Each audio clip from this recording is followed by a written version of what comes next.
नमस्कार। आज के वीडियो में आप सभी का हार्दिक स्वागत एवं अभिनंदन। आज हम कक्षा अष्टमी विषय हिंदी पाठ संख्या 5 चिट्ठियों की अनूठी दुनिया का अगला गद्यांश पढ़ेंगे। पिछले गद्यांश में हमने पढ़ा था कि लेखक ने पत्रों का महत्व बताते हुए कहा है कि संचार के आधुनिकतम साधनों का चाहे कितना ही विकास हो जाए, किंतु चिट्ठियों की आज भी उतनी ही अहमियत है जितने की पहले थी। लेखक ने बताया है, पत्र लेखन संस्कृति को और अधिक विकसित करने के लिए विश्व डाक संघ की ओर से भी अथक प्रयास किए गए हैं। स्कूलों में बच्चों द्वारा पत्र लेखन प्रतियोगिताओं में भाग लेने के लिए प्रतियोगिताएं आयोजित की गई है, जो कि 1972 से प्रारंभ की गई थी। फिर लेखक बताता है कि भाई शहरों और महानगरों में संचार के साधनों का तेज़ी से विकास होने के कारण पत्रों की आवाजाही यानी पत्रों के उपयोग और प्रयोग में कमी आई है, लेकिन जो ग्रामीण दुनिया है, देहाती दुनिया है, वो आज भी चिट्ठियों से ही चल रही है। आज हम अगला पैराग्राफ पढ़ेंगे।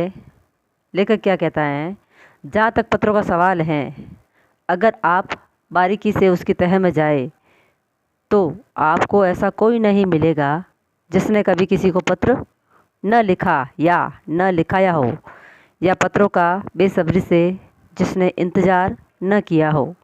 हमारे सैनिक तो पत्रों का जिस उत्सुकता से इंतज़ार करते हैं, उनकी कोई मिसाल ही नहीं।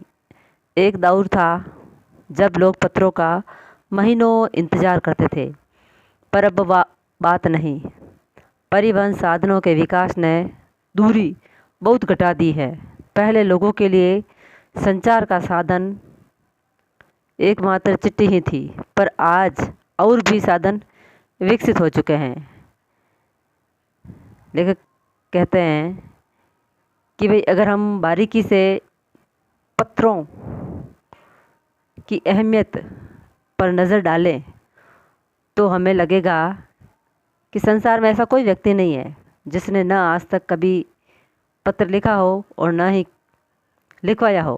कहने का मतलब है, जिसे पत्र लिखना नहीं आता, यानी जो अशिक्षित व्यक्ति है, उसने भी मतलब किसी न किसी शिक्षित व्यक्ति द्वारा पत्र लेखन जरूर करवाया था। फिर लेखक बताते हैं कि भाई जो हमारे सैनिक है, जो कि हमारे सीमा पर हमेशा तैनात रहते हैं, वो चाहे पहाड़ी इलाके में हो, चाहे रेगिस्तानी इलाके में हो, और चाहे समुद्री इलाके में हो, वहाँ पर क्या है, संचार के साधन उपलब्ध नहीं होते हैं, क्योंकि वहाँ पर विषम परिस्थितियाँ हैं। इस कारण इन साधनों का वहाँ पर इतना अधिक विकास नहीं हो पाया है। और दूसरी बात, वहाँ पर मौसम में परिवर्तन होते रहते हैं, जिससे ये जो संचार परिवहन है, ये भी प्रभावित होता रहता है। तो वे लोग आज भी चिट्ठियों का बेसब्री से इंतज़ार करते हैं, और वे जिस उत्सुकता से इंतज़ार करते हैं उसका कोई जोड़ नहीं है। लेखक बताता है कि भाई प्राचीन काल में जब परिवहन और यातायात के साधन नहीं थे, तो उस समय लोग महीने महीने भर तक पत्रों का इंतज़ार करते थे, क्योंकि उनके संदेश या तो पैदल व्यक्ति ले जाते थे या फिर घुड़सवार व्यक्ति ले जाते थे। लेकिन अब धीरे धीरे तकनीकी युग का विकास होने के बाद में अब वह बात नहीं रही है। अब लोगों को महीनों इंतज़ार नहीं करना पड़ता है।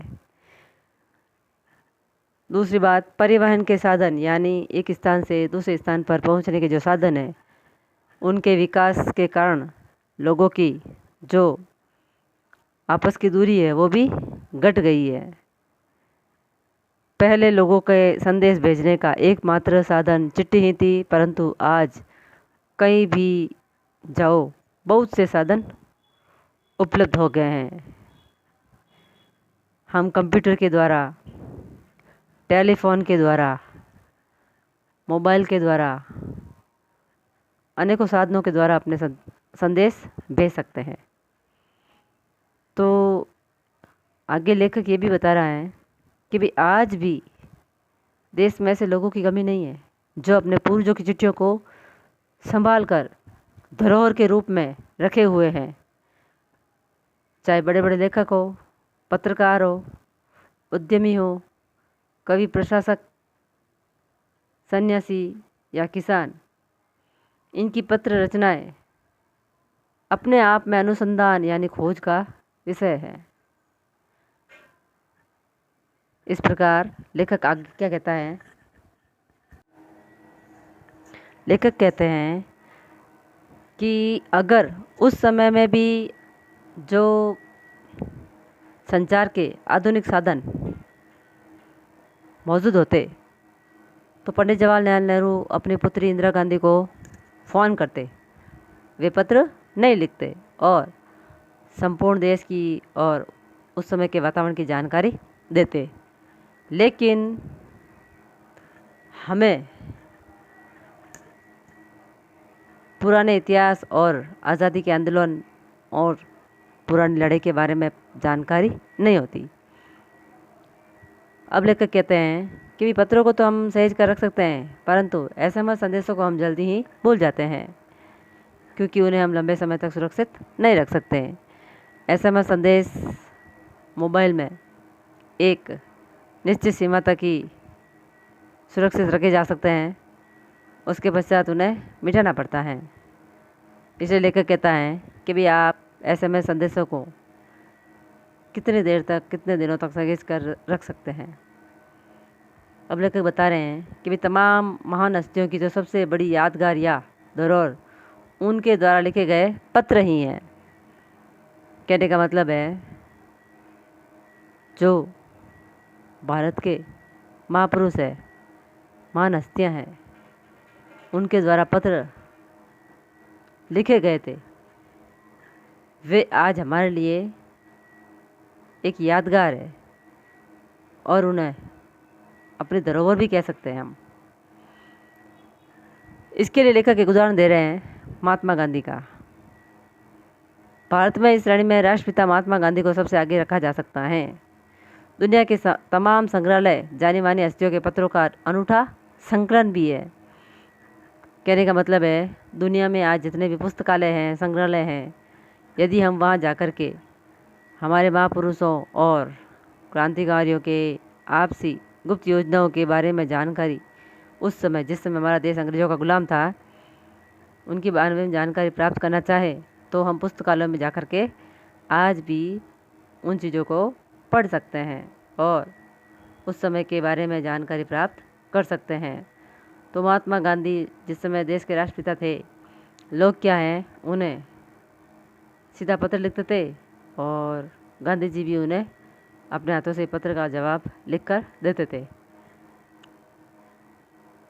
तमाम पत्र देश, काल और समाज को जानने समझने का असली पैमाना है। कहने का मतलब है प्राचीन पत्रों को पढ़कर ही हम उस समय के देश, काल और समाज को जान सकते हैं और समझ भी सकते हैं कि भाई उस समय हमारे देश में समाज कैसा था, लोग किस समय से गुजर रहे थे। इन सब बातों की जानकारी हमें पत्रों के द्वारा मिल सकती है। भारत में आज़ादी के पहले महासंग्राम के कुछ दिनों में जो कुछ अंग्रेज अफसरों ने अपने परिवारजनों को पत्र में लिखे, वे आगे चलकर बहुत महत्व की पुस्तक बन गए। लेखक बताते हैं कि वे प्राचीन समय में, जिस समय सन 1947 से पूर्व जब हमारे देश में अंग्रेज़ों का शासन था, तो उस समय देश के जो क्रांतिकारी थे वे भी गुप्त योजनाएं बनाते थे अंग्रेज़ों के विरुद्ध। तो अपना काम पत्रों के द्वारा ही वो करते थे। दूसरी बात, कई अंग्रेज अधिकारी थे जिनके परिवारजन भारत से बाहर रहते थे, तो वे अंग्रेज अधिकारी अपने परिवारजनों को भी भारत की स्थिति से अवगत कराने के लिए पत्रों का ही सहयोग लेते थे। तो उनके पत्र भी आज संग्रहालयों में सुरक्षित रखे हुए हैं, जिससे हमें उस समय की जानकारी सहज रूप से प्राप्त हो सकती है। तो ये पत्र ही हमें अनेकों बातों की जानकारियाँ देने में हमारे सहयोगी हो सकते हैं। इन पत्रों ने साबित किया कि यह संग्राम कितनी ज़मीनी मजबूती लिए हुए था। कहने का मतलब है, यदि इन पत्रों को हम पढ़ें तो हमें यह महसूस होगा कि भाई हमारे देश के महापुरुषों ने कितनी कठोरता से और कठिनाइयाँ झेलते हुए अंग्रेज़ों का मुकाबला किया था और देश को आज़ाद कराने में सफलता हासिल की थी, जिसमें उन्हें अपने प्राणों तक की बलि देनी पड़ी। कितना उन्होंने जोखिम उठाया, इन सब बातों का भी हम सबूत पत्रों को बना सकते हैं। तो इस प्रकार पत्र हमारे लिए बहुत ही उपयोगी साबित हो सकते हैं। इसका अगला जो गद्यांश है वो हम अगले वीडियो में पढ़ेंगे। धन्यवाद।